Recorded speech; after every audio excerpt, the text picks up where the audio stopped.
নবী সাল্লাল্লাহু আলাইহি ওয়াসাল্লামের কাছে কয়েকজন প্রতিনিধি আসলেন। আয়েশা বলতেছেন, ইয়া রাসূলুল্লাহ, ইয়া হাবিবাল্লাহ, আমাদের সমাজে দুইজন মহিলা আছে। একজন মহিলা খুব নামাজি, পরহেজগার, ফরজ নামাজ পড়ে, ফরজ রোজা রাখে, সব কিছু আমল করে, কিন্তু মহিলার তেমন কোনো আমল নাই, শুধুমাত্র ফরজ ইবাদত করে। কিন্তু ইয়া রাসূলুল্লাহ, মহিলার একটা গুণ।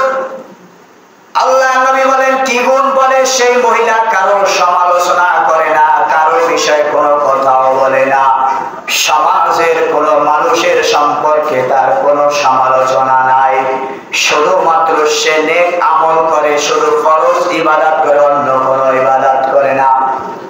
এরপরে বললেন, ইয়া রাসূলুল্লাহ, একজন মহিলা আছে, যে মহিলা ফরজ ইবাদত করার পাশাপাশি অনেক দান সদকা করে, অনেক নফল নামাজ পড়ে, ফরজ নামাজও পড়ে, পাশাপাশি নফল নামাজও পড়ে, আবার অনেক দান সদকা করে, কিন্তু মহিলার একটা অভ্যাস আছে, সে মানুষের বাড়িতে গিয়ে গিয়ে মানুষের সমালোচনা করে।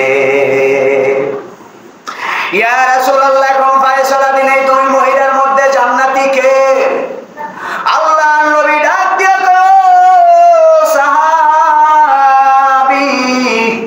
শুনে রাখো, সেই মহিলা শুধুমাত্র ফরজ ইবাদতগুলো আদায় করে, ফরজ নামাজগুলো আদায় করে, নফল তেমন কোনো ইবাদতও নাই, তেমন কোনো দান সদকাও নাই, কিন্তু মহিলাটা মানুষের সমালোচনা করে না, মানুষের বাড়িতে বাড়িতে গিয়ে গীবত করে না, মানুষের বাড়িতে বাড়িতে গিয়ে অন্যের সমালোচনা করে না, ওই নারী হলো জান্নাতি।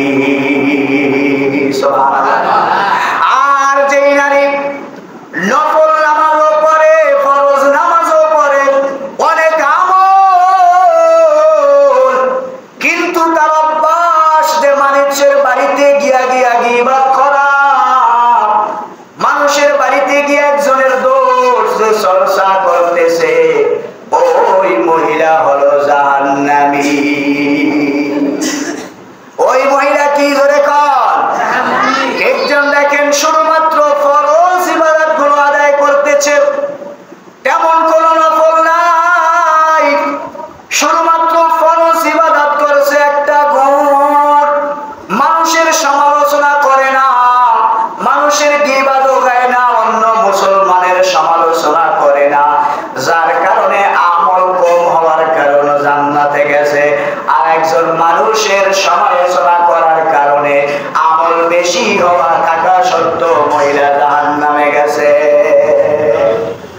আজকে অনেক মামুল, অনেক মানুষ আমলদার, কিন্তু মানুষের বাড়িতে বাড়িতে গিয়া মানুষের ভিতরে শত্রুতা বাড়াইতেছে, ভাই বোনের ভিতরে শত্রুতা বাড়াইতেছে, একজন আর একজন সমালোচনা করতেছে। যেই সমস্ত মা বোনেরা, যেই সমস্ত পুরুষরা সমালোচনা করে, তারা যতই নেক আমল করুক, আল্লাহর দরবারে সেটা কবুল হবে না, আল্লাহর দরবারে সে আমল কবুল হবে না। কারণ আল্লাহ রাব্বুল আলামিন বলেছেন, আবার দেখবেন অনেক মানুষকে নাম ভেটকাইতেছে, ভেটকাই কিনা ধরে কর, অনেক মানুষকে ব্যঙ্গ করে রাখে। এই যে আমাদের ভিতরে একটা স্বভাব, একজন মানুষ দেখতে খারাপ, তাকে আমরা ব্যঙ্গ করে ডাকি, একজন মানুষ সমাজের ভিতরে নিম্নমানের, তাকে আমরা বিভিন্ন ভাবে হ্যাঁ বলে কথা বলি কিনা ধরে তো, তাকে সমাজের মানুষ মনে হয় না, তাকে সমাজের ভিতরে তুচ্ছ মনে হয়। এই জন্য গরিব মানুষ কথা বললে দেখবেন সমাজের ভিতরে তাকে ব্যঙ্গ করে কথা কয়, ঠিক কিনা?